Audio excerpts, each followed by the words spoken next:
Today on Here for the Right Reasons, Tyler Cameron and Kristin Cavallari make out for a photo shoot, but is there more to this relationship? Kristin Cavallari is the queen of PR, yes, and she has been for a while now, and this, in my opinion, is no exception. Plus, Andy Dorfman gets engaged while Blake Hortzman and Love is Blind's Giannina Gabelli make it Instagram official. Sort of.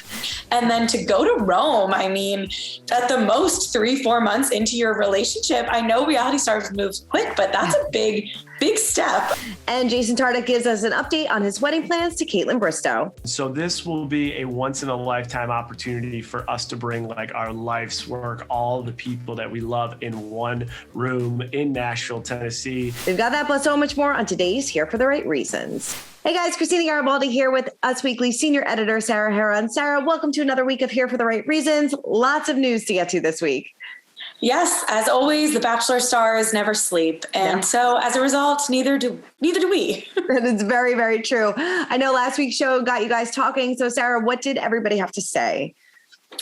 This was Cecilia Williams about John and Katie and Blake, I believe, saying, not at all. He seemed to really love her, and she did come off as possibly cheating on him emotionally with John. But life goes on, and as long as she is happy, which I agree with. I totally agree with. I mean, we talked about that last week. It seemed like there was maybe an emotional cheating relationship kind of going on between them. You know, that's just all speculative, but, you know, everybody has moved on. Everybody is happy. And we will tease you guys coming up. Maybe Blake will be in paradise. So we'll have to wait and see. But there's a ton of news to get to this week. I know everybody's buzzing about this Tyler Cameron and Kristin Cavallari photo, but we're going to talk about that a little bit later.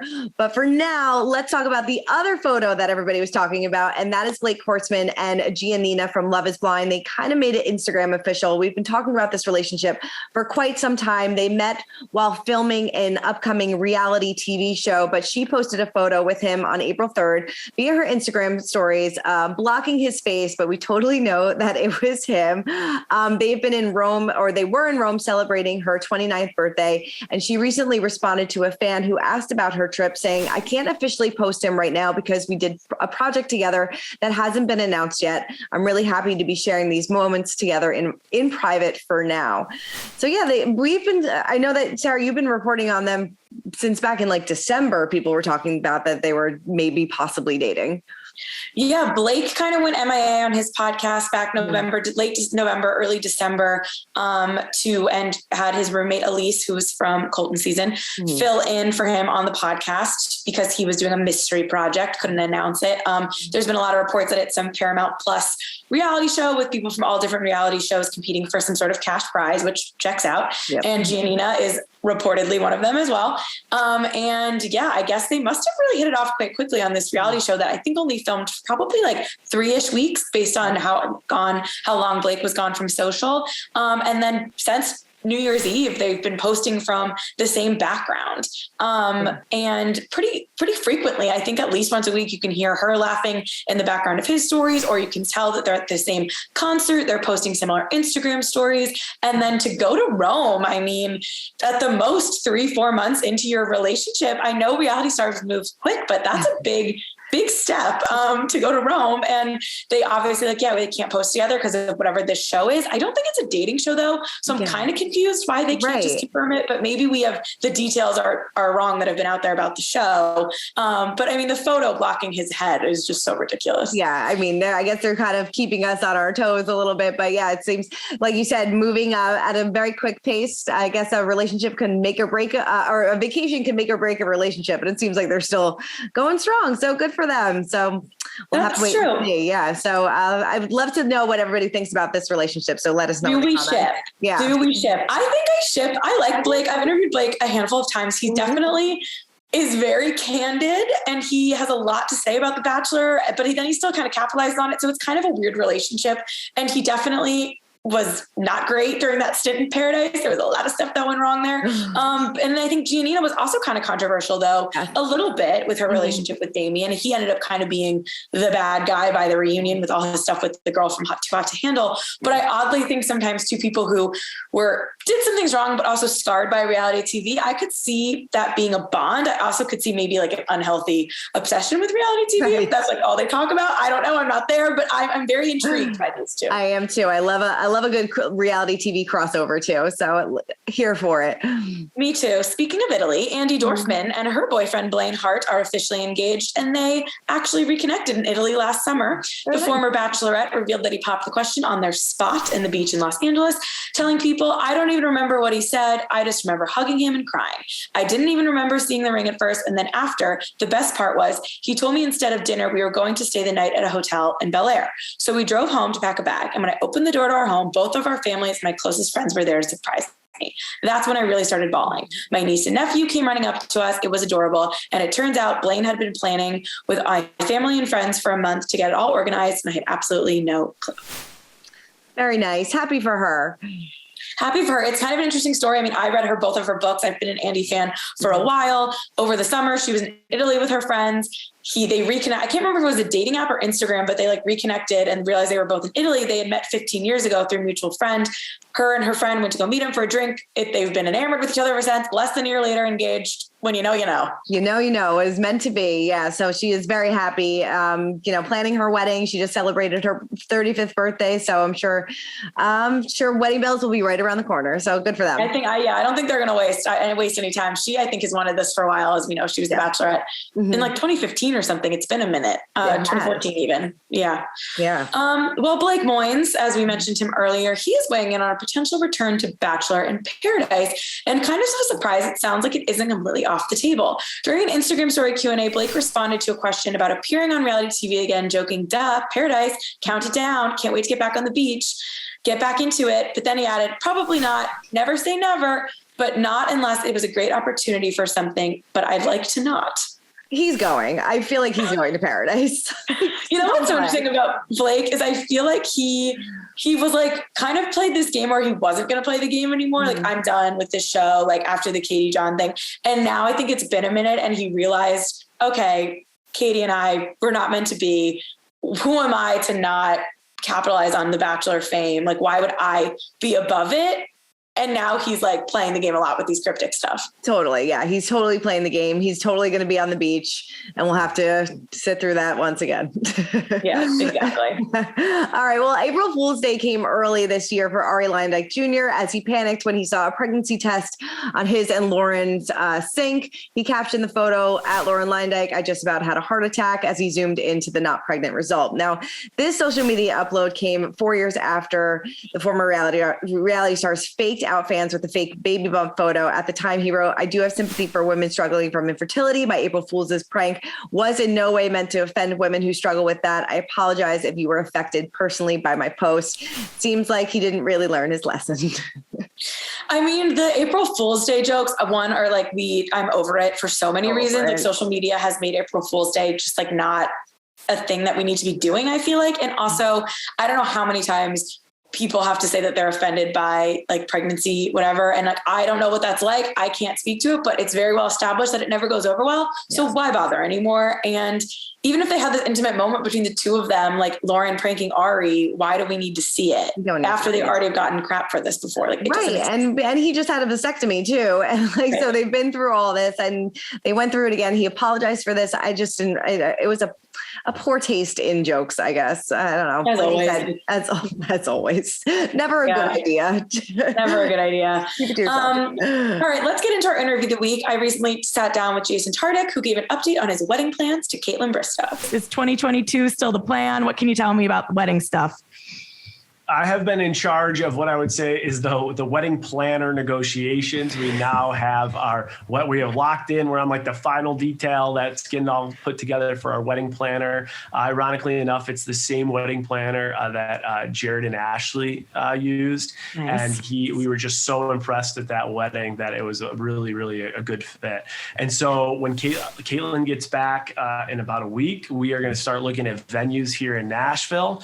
And ideally, we find the venue we want here in Nashville. And with that venue comes a date. And the big issue with wedding planning right now is you have this perception of when you think you're going to get married, like Caitlin did in fall of 2022. And then you find your perfect venue. And with all the cancellations and pushbacks of weddings, it is getting pushed back significantly. So, I think that we're just going to have to go check out the venues. But realistically, based on the information we have and the market, it might not be until early 2023 because of the pushbacks. I mean, the wedding industry is obviously, like you said, it's in a boom right now for a lot of reasons, including COVID. Bringing it back to finance, is there something that has surprised you of how expensive it is that you really had no idea, or were you prepared? If there is, now you really hit me at the core here, Sarah. I'm sorry. It goes together, wedding finance, Here's the deal. Any product in the planet will have a price tag. If you put the word wedding in front of it or behind it, that price tag, what I have seen, is a minimum of 3 to 5x. So it has been an eye-opening process. But one of the things with this wedding, love them together. I think it's going to be a really fun wedding. Like you said, it's going to be like Dancing with the Stars meets The Bachelor. All these reality TV worlds collide. I mean, going to be so good. We can only hope that like somehow Kristin Cavallari and Tyler Cameron could score an invite, maybe. I don't know. Well, that kind of segues right into our social media spotlight of the week. And everybody is talking about these photos of Kristin and Tyler. So what do we make of this? What do we know about this? Okay, so Kristin and Tyler seemingly met back in February on E's Daily Pop. They were definitely getting flirty. Lonnie Love and Justin Sylvester were certainly trying to play matchmaker. It was when Tyler was promoting that Real Dirty Dancing show, so he, of course, had to twirl Kristin around. That video was getting attention at the time of people being like, oh, like, would we be into this former reality TV queen and this current, like, Bachelor Nation hottie? And then, of course, these videos. Kristin Cavallari, these pictures. Kristin Cavallari is the queen of PR, yes, and she has been for a while now. And this, in my opinion, is no exception. Uncommon James, her jewelry line, it was a photo shoot for Uncommon James in Palm Desert. Her publicist is commenting on the pictures she's posting on Instagram. My job is so fun. But they are indeed, according to a source confirmation, making out in the picture. So when I first saw them, I thought, okay, hot and heavy, definitely, leaked so Uncommon James can get some attention, which seems to be working. Mm-hmm. But the fact that they were, not afraid to make out in the other behind the scenes pictures, they're taking shots. Kristin is doing karaoke. It was clearly a loose, fun set. Mm-hmm. So I think it's just for Uncommon James, but we also do know that Kristin has never been afraid to mix business with pleasure. So maybe there's something there. What do you think? That's true. I don't know. I mean, they make a really good looking couple. I mean, let's be honest there. And she recently did an Instagram Q&A where she said that she is ready to have a relationship after 2 years. She's ready to kind of, put her divorce behind her and move on and be ready and open to a relationship. I don't know if that's with Tyler, but he certainly scores these ladies. I mean, from Gigi Hadid to Kristin Cavallari to Hannah Brown. I mean, he has been through them all. He has. And it's so funny because my initial reaction was like, oh, Tyler Cameron can't be a stepdad. But then, first after I was like, okay, it's PR. But then when I tried to think about it, but then I was like, but can Pete Davidson be a stepdad? Who am I to say that Tyler Cameron can't? So we've been living in the Twilight Zone for a while now. Yeah. And weirder things have happened. I don't know. I my gut just tells me that this is to get us all talking about the jewelry line, which good for her because it's working. But the photos are pretty hot and steamy. So. They are hot and steamy, but she definitely did. If you watch that E! Daily Pop video of the two of them, she was definitely blushing a little bit because the two of them were like dancing together. She just had some hearts for eyes. I mean, you and I have both interviewed Tyler. I totally get it. So 100%. It's very difficult to not it's tough. It's a hard job. It is a hard job, but somebody's got to do it, right? Right. Thank God for us. What was your social spotlight of the week? Mine went to Nate and Michelle. I kind of forget that they're still together, but they're so cute. He surprised her by coming to Michigan a few days early. She had no idea that he was creeping up behind her in this video. Surprised her, had a really cute moment with her family. And it seems like things are really going well between the two of them. I thought that video was so cute. And I agree. It's whenever we do see things about them, it's just cute stuff. And it reminds me of when I interviewed them right after the season. And I was like, oh, we were so wrong. They are the real deal. And the show gave him that Brian Abasolo edit to look like, Rachel was making the wrong decision. And I think about I don't even remember Brandon anymore. Who's Brandon? I think that Michelle and Brandon were supposed to be together. I'm totally into Michelle and Nate. And I really do think that the show had to do that to keep it interesting. Mm-hmm. But I think that was editing that maybe not everyone, but I certainly kind of fell for a little bit and questioned Nate's intentions. And I think I was totally wrong and fell for the editing. And I think they're so cute. And I hope they get married soon. I do too. I wonder if they ever bought that house. Left with that down payment. Oh my God, where they like bribed them to stay together. Or was that like an apology gift? Like, we're sorry we made everyone think that your relationship was fake. Here's $200,000 or whatever it was. Must be nice. Well, I'd love to know what everybody thinks about this Tyler and Kristen situation. Please let us know in the comments. Sarah, who's on the podcast this week? Hannah Brown is back on the podcast this week to talk about her new journal. And we'll see what else I can get out of her. It's a tough game also. Seriously. Well, it's going to be a good one. Always a fantastic interview. Well, everybody, thank you so much for watching. Keep commenting, keep subscribing. And Sarah and I will see you next week for much more Bachelor news. Bye.